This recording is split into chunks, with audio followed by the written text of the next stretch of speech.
কাছে দুঃখী জন ফরিয়াদ করে, বিপদগ্রস্তরা সাহায্য কামনা করে, বিশ্বজগৎ যার দিকে ধাবিত হয়, যার কাছে সমস্ত সৃষ্টিকুল আবেদন করে, মুখে যার জিকির থাকে, অন্তরে যিনি বসবাস করে, তিনি কে? তিনি একমাত্র আল্লাহ। আমাদের কর্তব্য হচ্ছে বিপদে আপদে সুখে দুঃখে সবসময় তাকে স্মরণ করা, তার কাছে সাহায্য প্রার্থনা করা, তার দরবারে মাথা নত করা, তার কাছে প্রার্থনা করা এবং তারই হয়ে যাওয়া।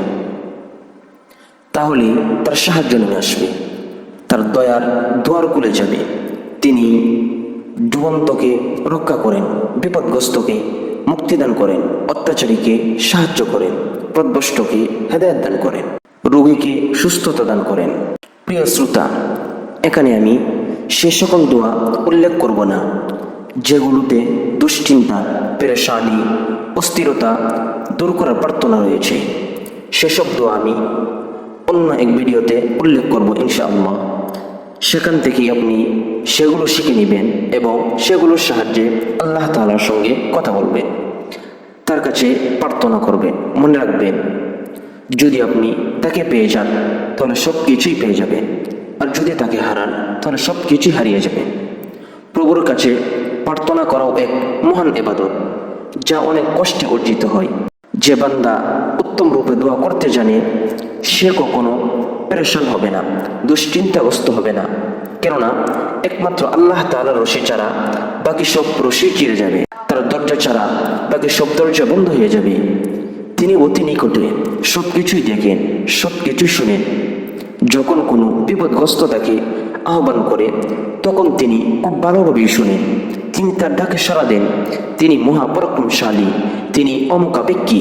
যারা দুর্বল, অসহায় ও অক্ষম, তাদের জন্য আদেশ হচ্ছে প্রার্থনা করা। তোমরা আমাকে ডাকো, আমি তোমাদের ডাকে সাড়া দেব। প্রিয় শ্রোতা, যখন আপনি কোনো বিপদের সম্মুখীন হবেন, কোনো সংকটের মুখোমুখি হবেন, তখন তার নাম স্মরণ করুন, তাকে ডাকুন, তার কাছে সাহায্য কামনা করুন, তার মহিমা ও পবিত্রতা বর্ণনা করুন। সেজদায় গিয়ে তার কুদরতি পেয়ে কপাল রাখুন। তাহলে আপনি প্রকৃত স্বাধীনতা তথা তার দাসত্ব অর্জন করতে পারবেন। হাত প্রসারিত করুন, আঁচল পিছিয়ে দিন, মুখ খুলুন এবং বেশি বেশি তার কাছে প্রার্থনা করুন। তার দুয়ারে লেপ্টে থাকুন, তার দয়া ও অনুগ্রহে অন্বেষণকারী হন। তার নামের জপন করুন, তার প্রতি সুধারণা পোষণ করুন, তার প্রতি একনিষ্ঠ হন। সব কিছু ছেড়ে তাকেই আঁকড়ে ধরুন, তবেই আপনি কৃতকার্য ও সফল হবেন। ওমা আলাইনা ইল্লাল বালাগ।